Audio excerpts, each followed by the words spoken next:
Bum, bum, bum. The dumbest people on Twitter. Hello, everyone. I'm Bobtheorc, and welcome to New Snark, where we make fun of stupid people on the internet. And tonight, we are going to make fun of people who think unarmed citizens are safe from criminals. Because, yes, the Brady Bill, if guns made us safer, then America would be the safest country in the world. Oh no.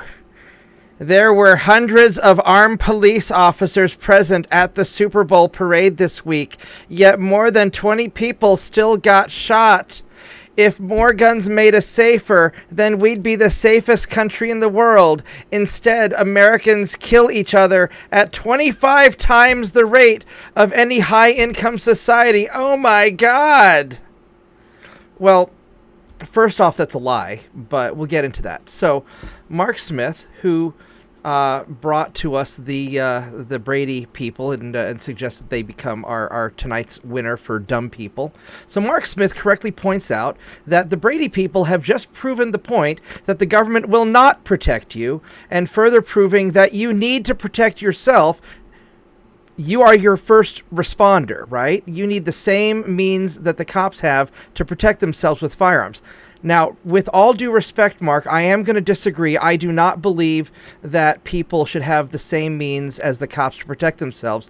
I am of the firm belief that regular law-abiding people should have more guns than the police, because, you know, look at all the protesters who complain that the cops do bad things. So I personally am of the opinion that I want to be the most heavily armed person in town, which I'm not. I tragically lost all of my guns and Bitcoin and gold and anything else that the FBI might be interested in a tragic boating accident. I was out in the Long Island Sound with my buddies, and we were deep sea fishing, and the canoe tipped over and I lost it all. But that being said, I think that normal people should have military-grade weapons, naval warships. I would like to own a naval warship someday. I want to be the most heavily armed person so that if some criminal is dumb enough to try and screw with me or my family or my business, I want to be able to make them regret that decision. Now, that being said, let's discuss this 25 times the rate of other high-income societies, which is completely absurd. So first off, something like 60% or so of the reported gun violence is actually suicide. Just, right? Don't kill yourself. Killing yourself is bad. That's only cowards quit. Don't quit on life. But 60% of all this gun violence stuff is actually suicide statistics, and America has one of the lower suicide rates in the world compared to, let's say, pick your Asian country where they have higher suicide rates, but the people don't have guns. That being said, if we ignore suicides, I seem to recall reading somewhere that aren't most gun crimes committed by criminals who use illegal weapons and who shoot other criminals in cities where it's already illegal for law-abiding citizens to own guns anyway. By contrast, rural America, with few gun restrictions, if you ignore all of the big cities, rural America is one of the safest places on the planet. And this is objectively true. There was I believe it was a FBI study under the Obama administration that accidentally discovered that private gun ownership by law-abiding citizens reduces crime. And I bet they weren't too happy about that. So, and let's be honest, if a gangbanger shoots another gangbanger, does anybody really care? You know, it's like, you know, I was watching a riot once where some communists were fighting with some KKK guys. You know, one side was waving their, like, you know, communist Russian flag, you know, the Soviet flags, and the other one was waving the KKK flags. They're all fighting and kicking the crap out of each other. I really don't care. I mean, go at it. Go at it. Knock yourselves out. Now, that being said, a lot of people do get shot in the crossfire, but, you know, we could maybe enforce the law. But why is it that rural America has such a low rate of gun violence? Now, I'm not counting justifiable self-defense. If some idiot breaks into your home and he's like, hey, go away, or you have to defend yourself, that's justifiable, right? And so if we ignore, so of the remaining, so let's say 60% of gun violence is suicide, and then of the remaining 40%, let's say that another 30% or so, Mark would have to correct me on the statistics. I'm just doing this off the top of my head. Let's say another 30% is criminals killing criminals, and then of the remaining 10%, most of that is lawful use of weapons, defending yourself, things like that against criminals, and that's going to be probably another 9%. So probably something like only 1% or 2% of all gun violence is law-abiding citizens doing something bad with their weapons. And if you look at the mass shootings, almost all of the mass shootings are committed either by terrorists or by known criminals where the feds and local law enforcement either deliberately or accidentally or through just pure incompetence failed to intervene in time. Oh, the mentally ill person won't with all the guns who's made threats and killed the neighbor's chickens before won't possibly go shoot up a school, even though he's posted on social media for years that he wants to shoot up the school. No, I mean, though, these people are just incompetent cowards who don't do their job. So likewise, in almost every instance of mass violence, it's not the good guys with the guns, but it's the law-abiding citizen who's strapped, who takes care of business and puts a stop to the violence. This is almost always the case, because when seconds count, the cops are minutes away, if they even show up. So these gun grabber people, as Mr. Smith likes to call them, the Brady Bill advocates, they're just objectively dumb.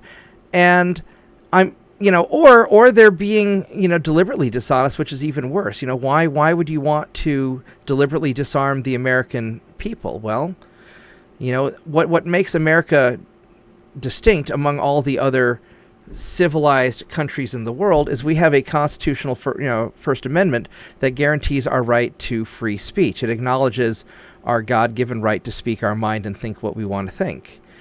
And this First Amendment is enforced by the Second Amendment because the law-abiding, gun-owning population of America outnumbers every military in the world combined by like a factor of 6. There's something like 100 million law-abiding American gun owners who don't commit any crimes ever. And I think something like the world's total military population, not count, not just the combat arms, but like total, America has a couple million and Russia has a couple million and China has probably a couple million, and then all the other countries combined maybe have, so maybe there's 10, 15 million total soldiers on the planet, 20 million maybe. One of you army guys could probably tell me the actual number. But even if it's like 50 million soldiers on the planet, which I doubt it's that high, the armed, law-abiding American population outnumbers every military in the world combined, including the American military. And yet we have a very small number of gun crimes. And look at London. When I was in London, some like Pakistani guy, or maybe he was from some Middle Eastern country. I think he was from Pakistan, could have been Afghanistan, I don't know. He tried to pick a fight with me. And, when he thought that I had a gun because he was stupid and thought that Americans can carry guns anywhere, he left me alone. We had a gentleman once who had just gotten out of prison, and he grabbed a revolver and he chased his wife down the street, and she ran into our store, and he came in after her, and he had a little 5-shot 357 Magnum, and he was being threatening with a gun and was looking to shoot his wife and shoot us. And so my tech tossed me my AK with the 100-round drum, and guess what? He became very polite really fucking quick. Why? Because I owned the monopoly on violence, because I had the AK and he had a little dinky revolver. So fortunately, I didn't have to shoot him. But the reality is, every time somebody's tried to rob my business and a bunch of us pull out guns, they get really polite really quick. Every time somebody tries to rob, a house here in Oklahoma and people pull out guns, they get really polite really quick. There's a reason that Norman doesn't have a lot of crime. Oklahoma in general doesn't have a lot of crime. There's some crime in Oklahoma City, but it's mostly gangbangers fighting other gangbangers, your cartel guys fighting the local criminals. And that's a different issue. But as far as law-abiding people owning guns, they statistically make the world a lot safer.